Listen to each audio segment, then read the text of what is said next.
कहानी शुरू होती है एक ऐसी दुनिया को दिखाते हुए जहां एलियंस धरती पर कोई अजीब हमला कर देते हैं, जिससे धरती पर भीषण गर्मी में जहरीली बर्फ गिरने लगती है और जिसे छूते ही इंसान तुरंत मर जाते थे। लेकिन जब इसी बर्फ को ठंडे खून वाले कीड़ों ने छुआ तो वो जायंट मॉन्स्टर्स में बदल गए। हालात अब और डरावने हो गए जब एलियंस ने मॉन्स्टर्स के साथ साथ इंसानों को भी अपने कंट्रोल में लेना शुरू कर दिया। और इसी बीच हम हमारे मेन कैरेक्टर जुआन को देखते हैं, जो इस बर्फबारी से पहले अपने दोस्त के घर पार्टी करने गया था। वह अपने पूरे मजे पर था कि तभी अचानक बिजली चली गई। अजीब बात यह थी कि बिजली जाते ही सबके मोबाइल भी एक साथ बंद हो गए। उसी समय घर की मालकिन एलेना घबराई हुई नीचे दौड़ती आई। उसने अपने पति टानो को बताया कि घर के बाहर उनका पड़ोसी बेहोश पड़ा हुआ है। टानो तुरंत खिड़की के पास गया और बाहर झांक कर देखा। उसे लगा कि शायद उसे हार्ट अटैक आया होगा, लेकिन जैसे ही वह मदद के लिए बाहर निकलने वाला था तभी बाहर जोरदार धमाका सुनाई दिया। बाहर एक ब्लैक कार की टक्कर हो चुकी थी और ड्राइवर का हाथ खिड़की से बाहर लटका हुआ था, मानो वह बेहोश हो चुका हो। अगले ही पल सबने देखा कि बाहर बर्फ जैसी कोई चीज गिर रही थी, जबकि उस समय भीषण गर्मी का मौसम चल रहा था और तापमान 48 डिग्री था। ये देखकर सभी हैरान रह गए। तभी सफेद बालों वाले बूढ़े रूसो ने कहा कि उसने हाल ही में खबरों में एक बिजली घर में लगी आग के बारे में पढ़ा था और शायद ये सफेद चीज उसी आग से निकली कोई जहरीली राख हो सकती थी। यह सुनते ही एलेना घबरा गई। उसने तुरंत अपने पति को बाहर जाने से रोक दिया, क्योंकि उसे लगा कि बाहर गिरे पड़ोसी शायद किसी जहरीली गैस से प्रभावित हुए होंगे। इसलिए उसने टानो को घर के अंदर ही रहने के लिए कहा। तभी रूसो को अचानक कुछ याद आया और उसने घबराकर अपना मोबाइल निकाल लिया। उसने सभी को तुरंत अपने परिवार वालों को फोन करने के लिए कहा, ताकि उन्हें घर से बाहर न निकलने की चेतावनी दी जा सके। लेकिन जिसका मोबाइल कुछ पल पहले तक 90% भी चार्ज था, वो भी बंद हो चुका था। तब टानो को घर के लैंडलाइन फोन का ख्याल आया। उसने फोन उठाकर कुछ नंबर मिलाए, लेकिन लैंडलाइन भी पूरी तरह बंद पड़ा था। अब सभी को समझ आ गया कि मामला बेहद गंभीर है। खुशकिस्मती से टानो घबराने वालों में से नहीं था। वह बैठकर हालात बिगड़ने का इंतजार नहीं करना चाहता था।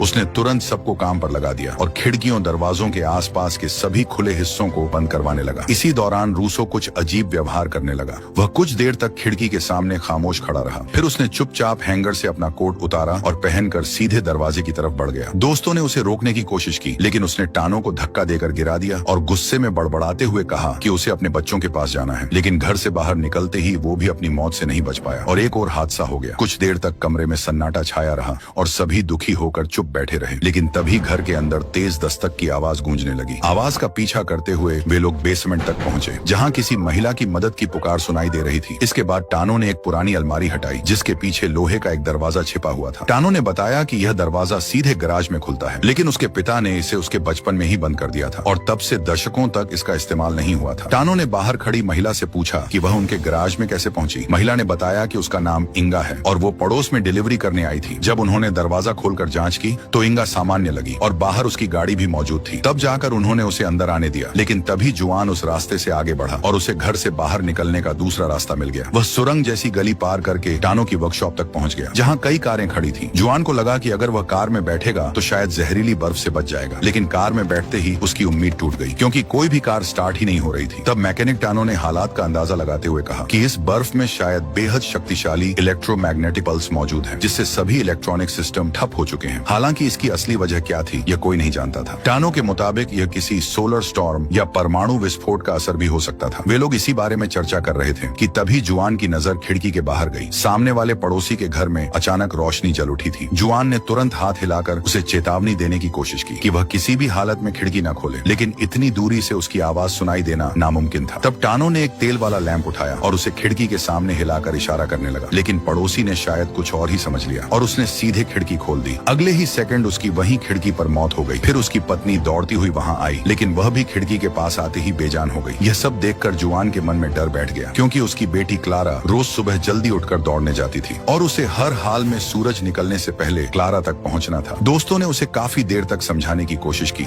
लेकिन जब वह नहीं माना तो टानो ने उसके लिए एक अस्थायी सेफ्टी सूट बनाने का आइडिया दिया। हालांकि उनके पास सही सामान नहीं था, इसलिए उन्होंने जुआन को कई परतों वाली वाटरप्रूफ जैकेट और पैरों में प्लास्टिक की थैलियां चढ़ा दी और सभी जोड़ टेप से कसकर बंद कर दिए। आखिर में टानो ने उसे एक पुराना गैस मास्क पहनाया, जो कई सालों से स्टोर रूम में पड़ा हुआ था और जिसे उसने खुद भी कभी इस्तेमाल नहीं किया था। उसे बस उम्मीद थी कि यह मास्क बाहर गिर रही उस रहस्यमयी बर्फ से कुछ सुरक्षा दे सकेगा। यानी जुआन पूरी तरह जान जोखिम में डालकर बाहर जाने वाला था। लेकिन उसके निकलने से ठीक पहले एक और मुसीबत खड़ी हो गई। रूसो के साथ आए आदमी उमार ने अचानक शॉटगन उठा ली और जुआन से मास्क अपने हवाले करने को कहा, क्योंकि वह भी यहाँ से निकलकर अपने घर जाना चाहता था। लेकिन टानो ने तुरंत देख लिया कि बंदूक में गोलियां भरी ही नहीं थी, इसलिए वह बिल्कुल नहीं डरा और उसने झटके से बंदूक उसके हाथ से छीन ली। गद्दारी करने वाले दोस्त का मामला खत्म करने के बाद जुआन आखिर बाहर निकल पड़ा। बाहर पहुंचते ही उसने राहत की सांस ली, क्योंकि वह पूरी तरह सुरक्षित था। इसका मतलब मास्क और कपड़ों का इंतजाम सच में काम कर रहा था। रास्ते में उसे अपने मरे हुए दोस्त की लाश दिखाई दी। वह कुछ पल उसके सामने खामोश खड़ा रहा, फिर खिड़की के पास खड़े दोस्तों को आखिरी बार अलविदा कहा। आगे बढ़ते हुए उसने सड़क पर बिखरी अनगिनत लाशें देखी। पूरा शहर किसी उजड़े हुए कब्रिस्तान जैसा लग रहा था। एक जगह उसे एक ट्रेन दिखाई दी जहां हजारों यात्री मरे पड़े थे। वह करीब गया तो खिड़कियों पर दर्जनों हथेलियों के निशान दिखाई दिए। कांच पर एक महिला ने लिपस्टिक से मदद की गुहार भी लिख रखी थी। पहली नजर में लगा कि लोग ट्रेन में फंस गए होंगे, लेकिन अंदर जाने पर सच्चाई कुछ और निकली। लोग दरअसल ट्रेन के पिछले हिस्से में डर के मारे छिपे हुए थे। उसे देखते ही सभी जोर जोर से चिल्लाने लगे, लेकिन जुआन ने उनकी बातों पर ध्यान नहीं दिया। उसने अपना बैग खोला और पानी की एक बोतल उनकी तरफ फेंक दी। एक बोतल पानी के लिए लोग आपस में टूट पड़े। जब जुआन वहां से जाने लगा तो वे लोग और ज्यादा बेचैन हो गए। यहाँ तक कि एक आदमी बाहर निकलने की कोशिश भी करने लगा, लेकिन बाकी लोगों ने उसे पकड़कर वापस खींच लिया। जुआन मास्क और अस्थायी सुरक्षा कवच पहनकर सुरक्षित बाहर निकल आया था, लेकिन शहर की हालत देखकर ऐसा लग रहा था मानो पूरी सभ्यता खत्म हो चुकी हो। उसने पहले अपनी एक्स वाइफ के घर जाकर उसे सतर्क करने की सोची। तभी उसे किसी के सीटी बजाने की आवाज सुनाई दी। वह तुरंत पीछे मुड़ा, लेकिन वहाँ कोई नहीं था। कुछ देर बाद फिर वही आवाज सुनाई दी। इस बार उसने ध्यान से देखा। दरअसल हवा में हिलती एक एल्यूमिनियम सीढ़ी बिजली के खंभे से रगड़ खा रही थी और उसी से सीटी जैसी आवाज निकल रही थी। जुआन ने राहत की सांस ली और आगे बढ़ गया, लेकिन कुछ मिनट बाद बर्फबारी और तेज हो गई। तभी उसे फिर 2 बार साफ सीटी सुनाई दी। इस बार पीछे मुड़कर देखने पर उसका खून जम गया। दूर एक धुंधली सी परछाई खड़ी थी। ऐसा लग रहा था जैसे उसके सिर पर हेलमेट हो और हाथ में बंदूक भी हो। खतरे का अंदेशा होते ही जुआन ने कदम तेज कर दिए और पास के रेलवे स्टेशन में घुस गया। खुशकिस्मती से वह रहस्यमयी आदमी उसके पीछे नहीं आया। 2 घंटे से ज्यादा सफर तय करने के बाद आखिरकार जुआन अपने अपार्टमेंट पहुंच गया। बिल्डिंग में घुसते ही उसकी नजर एक अजीब मरे हुए कुत्ते पर पड़ी। उसके सिर पर हेलमेट लगा था और पूरे शरीर पर प्लास्टिक की थैलियां बंधी थी। ऐसा लग रहा था जैसे किसी ने उस एक्सपेरिमेंट किया हो। सीढ़ियों की तरफ बढ़ते ही उसे हथौड़े की आवाज सुनाई दी। वह धीरे से ऊपर गया। कुछ लोग दरवाजों के ताले तोड़ रहे थे। इस आपदा के बीच लूटपाट शुरू हो चुकी थी। जुआन ने खुद को छिपाए रखा और अपनी पत्नी को ढूंढने निकल गया, लेकिन आगे बढ़ते ही उसे कई लोगों की एक साथ मंत्र पढ़ने जैसी आवाज सुनाई दी। पहले तो उसे कुछ समझ नहीं आया, लेकिन दूसरी मंजिल पर पहुंचकर उसने देखा कि कई लोग हाथों में मोमबत्तियां लिए खड़े थे और वे इस भयानक आपदा के खत्म होने की प्रार्थना कर रहे थे। जुआन बिना रुके ऊपर चढ़ता रहा, लेकिन घर पहुंचकर उसका दिल बैठ गया। दरवाजा आधा खुला हुआ था और उस पर ताला भी नहीं लगा था। इसका मतलब उसकी पत्नी बाहर जा चुकी थी। उसने पत्नी और बेटी का नाम लेकर कई बार आवाज लगाई, लेकिन अंदर से कोई जवाब नहीं आया। एक ही रात में उसे लगा जैसे उसने अपना पूरा परिवार खो दिया हो। तभी बाहर से कोई आवाज आई। जुआन तुरंत बाहर भागा। उसे लगा शायद उसकी पत्नी लौट आई हो, लेकिन वहाँ एक अनजान आदमी कुछ सामान चुराने की कोशिश कर रहा था। पूछने करने पर उसने बताया कि उसे यहाँ से दवाइयाँ लेने भेजा गया है। तभी 2 पड़ोसी भी वहाँ पहुँच गए। उन्होंने जुआन से उसे छोड़ने की गुजारिश की और बताया कि उसे दरअसल जुआन की पत्नी ने भेजा था। पत्नी के सुरक्षित होने की खबर सुनते ही जुआन ने उसे छोड़ दिया, लेकिन तभी उस आदमी की नजर जुआन के हाथ पर पड़ी बर्फ पर गई। जुआन को भी अचानक एक अहम बात समझ आई। बर्फ उसके हाथ पर पड़ी थी, फिर भी उसे कोई नुकसान नहीं हुआ। वह समझ गया कि बर्फ जमीन पर गिरने के बाद अपना जहर खो देती थी। उसी समय उसकी पत्नी एलेना भी वापस आ गई और सबसे पहले उसने पड़ोसियों को कमरे से बाहर भेजा। जब जुआन उससे पूछा कि बेटी कहाँ है, तो एलेना का मुंह उतर गया और बोली कि वो तो अपनी दोस्तों के साथ पार्टी में गई थी और दोनों को नहीं पता था कि उनकी बेटी आखिर किस इलाके में है।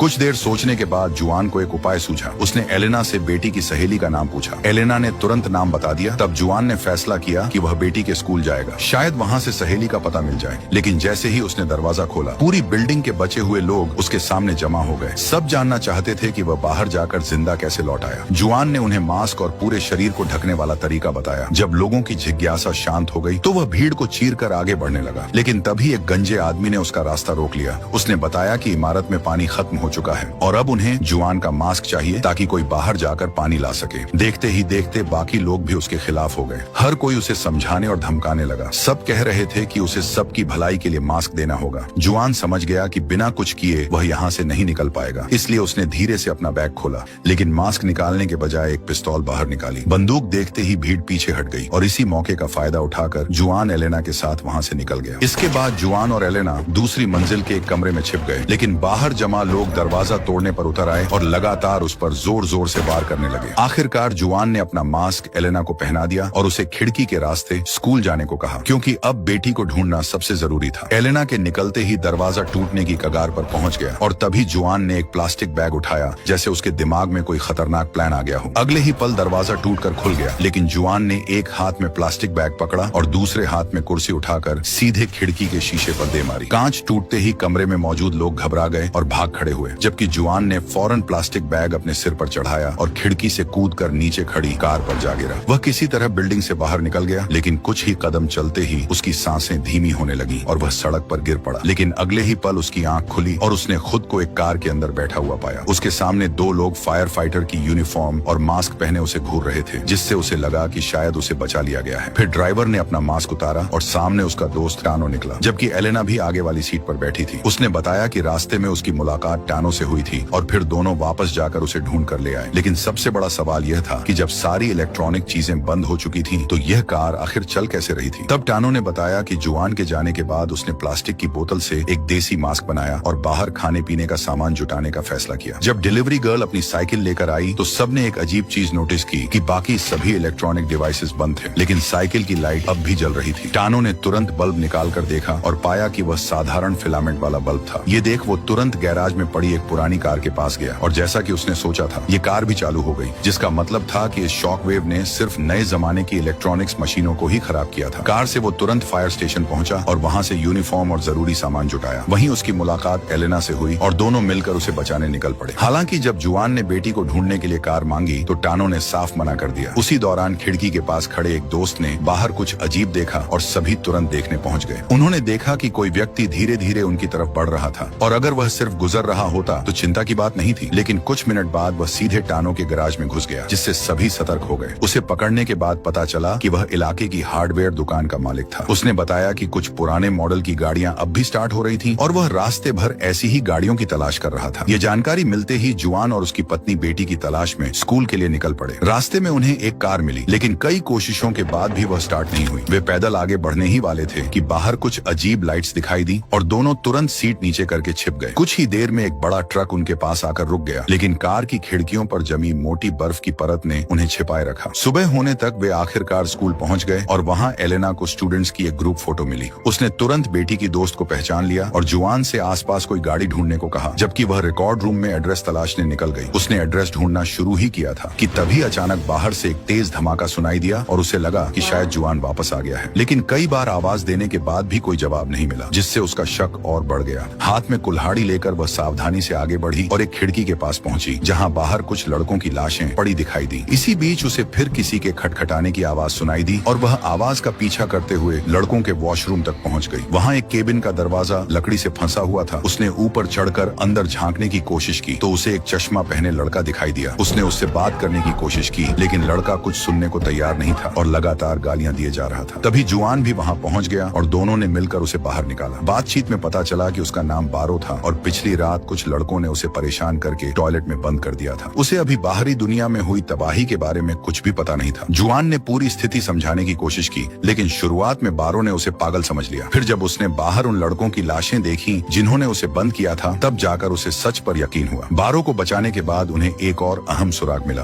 क्योंकि जब पत्नी ने फोटो में बेटी की दोस्त दिखाई तो बारो उसे पहचान गया। हालांकि उसने एक शर्त रखी कि वह उन्हें उस लड़की के घर तक ले जाएगा, लेकिन बाद में उन्हें उसे उसके घर छोड़ना होगा। जुआन तुरंत स्कूल गार्ड की पुरानी कार ले आया और बारो के बताए रास्ते पर चलते हुए वे कार से जल्दी ही बेटी की दोस्त के घर पहुंच गए। घर पहुंचने पर जुआन ने कहा कि उनके पास एक्स्ट्रा मास्क नहीं है, इसलिए बारो को फिलहाल कार में ही रुकना होगा। इसके बाद दोनों ने दरवाजा खटखटाया, लेकिन जब अंदर से कोई जवाब नहीं आया तो दोनों दरवाजा तोड़कर अंदर घुस गए। अंदर सन्नाटा पसरा हुआ था और किसी के न मिलने पर दोनों को डर सताने लगा कि कहीं उनकी बेटी के साथ कुछ बुरा तो नहीं हुआ। फिर वे पीछे के आंगन में पहुंचे, जहां उन्होंने एक पूरे परिवार को स्विमिंग पूल के पास मरा पड़ा देखा। जुआन घबराकर एक लड़की के पास गया और उसका चेहरा उठाकर देखा। जैसे ही उसे एहसास हुआ कि वह उसकी बेटी नहीं है, उसके दिल का बोझ थोड़ा हल्का हुआ। लेकिन तभी बारो भी कपड़े लपेटकर घर के अंदर आ गया और पूल के पास पड़े मरे लोगों को देखते ही जमीन पर बैठ गया। उसी पल जुआन को सच्चाई समझ आ गई कि बारो ने उनसे झूठ बोला था, क्योंकि यह घर उसी का था और असलियत यह थी कि बारो उनकी बेटी की दोस्त को जानता तक नहीं था। अपने पूरे परिवार को मरा हुआ देखकर बारो बुरी तरह टूट गया और उसे तेज बुखार चढ़ गया। यहीं से जुआन और एलेना के बीच कार में बहस शुरू हो गई। जुआन किसी भी कीमत पर अपनी बेटी को ढूंढना चाहता था, लेकिन उसकी पत्नी का कहना था कि पहले बारो का इलाज करना जरूरी है। हालात ऐसे हो गए कि न तो बेटी की दोस्त का पता मिला और ऊपर से आधा दिन बर्बाद होने के बाद एक नई जिम्मेदारी भी उनके सिर पर आ गई। आखिरकार जुआन कई गलियां घूमता हुआ एक मेडिकल स्टोर तक पहुंचा। वह अपनी बेटी के लिए बचाकर रखा हुआ मास्क बारो को पहनाकर अंदर ले गया। दुकान के भीतर उसकी पत्नी ने प्यार से बारो को बुखार की दवा खिलाई, लेकिन तभी एक प्रेग्नेंट महिला वहां पहुंच पहुंची और स्टोर के गेट पर गिड़गिड़ाने लगी। एलेना को उस पर रहम आ गया और उसे ले लिया, लेकिन तभी उसके बॉयफ्रेंड ने गन उनके सर पर टिका दी और जबरदस्ती कार की चाबी लेकर वहाँ से फरार हो गए और जाते जाते जुआन और उसकी पत्नी को टॉयलेट में बंद कर गए। हालांकि वह एक बड़ी बात नोटिस नहीं कर पाए थे। उसके जाने के बाद जुआन लगातार बारों को आवाज लगाता रहा और दरवाजा खोलने को कहता रहा। इसके बाद उसने दरवाजा खोला और दोनों को बाहर निकलने दिया। अब उनके पास न कार बची थी और न ही लंबा सफर तय करने की ताकत, क्योंकि उनके साथ एक बीमार बच्चा भी था। इसी दौरान जुआन ने सड़क किनारे एक आदमी को अपना सामान समेटते देखा। एक पल के लिए उसके दिमाग में उस आदमी को मारकर उसकी कार छीनने का ख्याल आया, लेकिन तभी उस आदमी का परिवार बाहर आया और जुआन का दिल बदल गया। उसने फैसला किया कि पहले बारों को टानो के पास छोड़ना बेहतर होगा। रास्ते में वह फिर उसी ट्रेन के पास पहुंचा जिसे उसने पहले देखा था, लेकिन इस बार जमीन पर पड़ी सारी लाशें गायब थीं। जुआन ट्रेन में चढ़कर अंदर देखता है। जिस डिब्बे में पहले लाशें थीं, वह भी अब खाली हो चुका था और जिस डिब्बे में जिंदा लोग छिपे थे, वहाँ सीटों पर अजीब सा चिपचिपा पदार्थ जमा होता है। ये साफ हो चुका था कि वे लोग किसी इंसान के हाथों नहीं मरे, शायद उनके साथ कुछ और भी ज्यादा भयानक हुआ था। उसी रात दिन में जुआन को लूटने वाला आदमी और औरत एक पेट्रोल पंप पर पहुंचते हैं। आदमी मास्क पहनकर बाहर उतरता है और पेट्रोल भरवाने लगता है,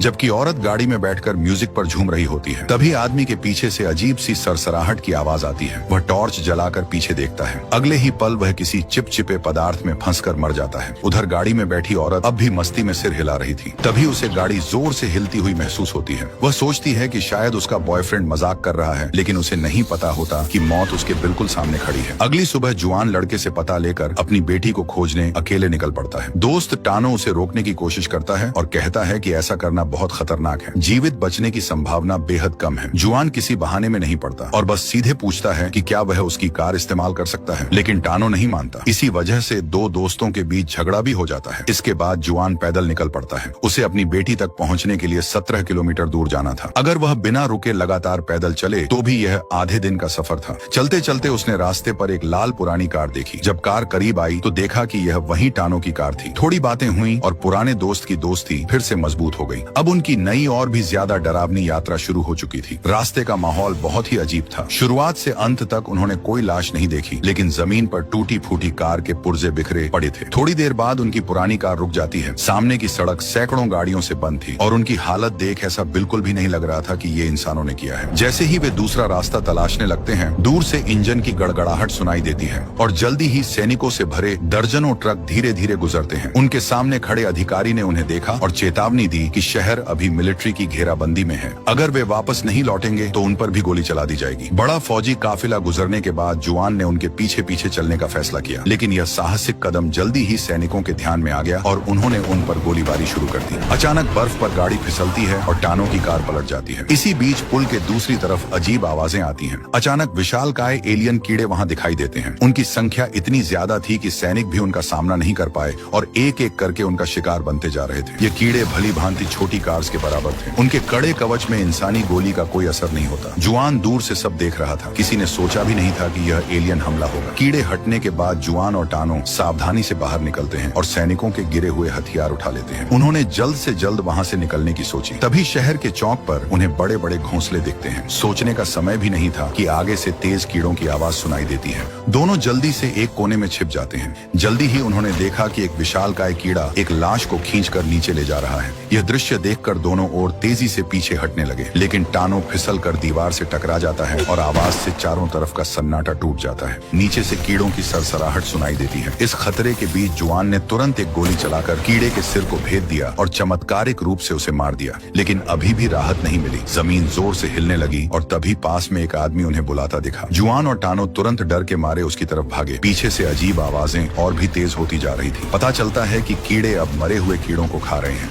वे तुरंत बर्फ पर बने हुए निशानों का पीछा करते हुए आखिरकार एक चर्च के पास पहुंचे, लेकिन उसके भारी लोहे के दरवाजे बंद थे। उनके लगातार दरवाजा पीटने पर भी कोई जवाब नहीं आया। कीड़े लगभग उनके पास पहुंच ही रहे थे कि ऊपर से अचानक आग का गोला उनके ऊपर फेंका जाता है। ऊपर देखा तो पता चलता है कि लोग आग उछाल रहे हैं। आग की दीवार ने कीड़ों को थोड़ी देर के लिए रोक लिया। इस बीच जुआन और टानो चर्च में घुसकर सर्पिल सीढ़ियों से एक कमरे तक पहुंचते हैं। वहां 10 से ज्यादा जिंदा लोग इकट्ठा थे। थोड़ी देर आराम करने के बाद किसी ने जुआन को बताया कि यह कीड़े आसमान से आ रहे हैं। अगर वह विश्वास नहीं करता तो ऊपरी मंजिल की खिड़की से देख सकता है। जुआन ने ऊपर देखा और उसके सामने बेहद डरावना दृश्य था। रात के अंधेरे में लाल रोशनी के जैसे तारे बादलों से होकर गुजर रहे थे। हर लाल किरण का मतलब था कि और कीड़े आने वाले हैं। तभी जुआन को समझ आता है कि उसकी बेटी के जीवित रहने की संभावना कितनी कितनी कम है। कुछ घंटों बाद जुआन को पता चलता है कि वहाँ के लोग जाने की योजना बना रहे थे क्योंकि खाने की कमी गंभीर हो गई थी। उसी दिन बीच रात के समय कीड़ों के लौटने के बीच 10 से 15 लोगों का समूह चुपचाप चर्च से निकलता है। सड़क पर अजीब वातावरण था। आसमान से लाल सितारों जैसी चीजें गिर रही हैं। वे सावधानी से दीवार के पास चलते हुए एक पुल के नीचे पहुंचे। लोगों को एक फटे हुए बस को पार करना था और फिर एक गुप्त रास्ते से आगे बढ़ना था। सभी धीरे धीरे चल ही रहे थे कि अचानक कीड़े हलचल करने लगते हैं। जुआन एक औरत और बच्चे की जोड़ी की मदद कर रहा था। तभी वह बस के अंदर फंस जाता है। टूटी हुई खिड़की से देखा तो वही विशालकाय कीड़े इधर उधर घूम रहे थे। तभी एक कीड़ा अचानक रुकता है। लग रहा था कि उसने बस में अपना शिकार देख लिया है। इसी खतरनाक वक्त में चर्च में 2 बुजुर्ग अंतिम ताकत लगाकर घंटी बजाते हैं। कीड़े तुरंत अपना ध्यान बदल लेते हैं और दौड़ते हुए उस तरफ चले जाते हैं। जुआन बस के अंदर सांस रोककर इंतजार करता रहा। कीड़े चले जाने के बाद वह बाहर निकलता है। सभी लोग जल्दी से गाड़ी में बैठते हैं और जल्द से जल्द वहाँ से निकलते हैं। जुआन और उसके साथी कीड़ों से पीछा छुड़ाकर उस मिलिट्री कैंप की ओर बढ़ रहे थे जिसका जिक्र सैनिकों ने किया था। लेकिन रास्ते में अचानक टानो चलती गाड़ी से उतरकर भाग गया। तभी जुआन को एहसास हुआ कि वे टानो के घर के पास पहुंच चुके थे। इसलिए उसने भी बाकी लोगों से विदा ली क्योंकि उसकी पत्नी वहीं मौजूद थी। लेकिन जब वह टानो के गैराज पहुंचा तो उसने टानो को बेहद घबराया हुआ पाया। घर के अंदर जाने पर उसने टानो की पत्नी को रोते हुए देखा। यह देखकर जुआन का दिल बैठ गया और उसे लगा कि शायद उसकी पत्नी के साथ कुछ बुरा हो गया है। लेकिन लिविंग रूम में पहुंचते ही उसने पत्नी को सुरक्षित देखा। हालांकि कमरे में मौजूद सभी लोगों की नजरें सोफा पर टिकी हुई थी। पहले तो उसे लगा कि शायद बारो के साथ कुछ हुआ है, लेकिन जैसे ही उसने सोफा की तरफ देखा उसकी सांसें थम गईं। वहाँ उसकी बेटी क्लारा लेटी हुई थी जिसे वह कई दिनों से पागलों की तरह ढूंढ रहा था। क्लारा को बिल्कुल न हिलता देख उसके पैरों तले जमीन खिसक गई। लेकिन जब उसने उसके चेहरे को छूकर देखा तो राहत मिली क्योंकि वह जिंदा थी। एलेना ने बताया कि उनकी बेटी खुद रास्ता ढूंढकर टानो के घर पहुंची थी। क्लारा ने भी बताया कि उसे याद था कि उसके पिता हर शुक्रवार टानो के घर ताश खेलने आते हैं। फिलहाल वह बेहद थकी हुई थी और गहरी नींद में थी, इसलिए उन्होंने फैसला किया कि उसके जागने के बाद ही सब कुछ पूछा जाएगा। कुछ देर बाद पड़ोसी भी कीड़ों के खतरे पर चर्चा करने टानो के घर पहुंचे। टानो का मानना था कि कीड़े अब बहुत करीब आ चुके हैं और जितनी जल्दी हो सके यहाँ से निकल जाना चाहिए। लेकिन पड़ोसियों को बाहर की दुनिया ज्यादा खतरनाक लग रही थी, इसलिए उन्होंने टानो को अपनी मोटरहोम की चाबी देकर घर बदलने का प्रस्ताव दिया। अगले दिन सभी लोग उसी मोटरहोम में निकल पड़े। तभी टानो की नजर एक हरे रंग के मास्क पर पड़ी जिसे क्लारा पहनकर आई थी, जो उसे कुछ जाना पहचाना लग रहा था। हालांकि उसने ज्यादा ध्यान नहीं दिया और इसे संयोग समझकर छोड़ दिया। लेकिन बेटी का अचानक वापस लौट आना पहले से ही काफी रहस्यमय था। वह किसी नींद की बीमारी से ग्रस्त व्यक्ति की तरह लगातार सोती ही जा रही थी। कई घंटे सफर करने के बाद रास्ते में उन्हें दूर काला धुआं उठता दिखाई दिया। करीब पहुंचने पर पता चला कि एक कार का एक्सीडेंट हुआ था, लेकिन अंदर मौजूद लोगों की मौत हादसे से नहीं बल्कि गोली लगने से हुई थी। यानी रास्तों पर लूटपाट और हत्या का दौर भी शुरू हो चुका था। उधर सफर के दौरान आखिरकार उनकी बेटी क्लारा की नींद खुल गई, लेकिन उसके व्यवहार में कुछ अजीब बदलाव नजर आ रहे थे। टानो ने वह मास्क उसके सामने रखा जो उसके पास मिला था,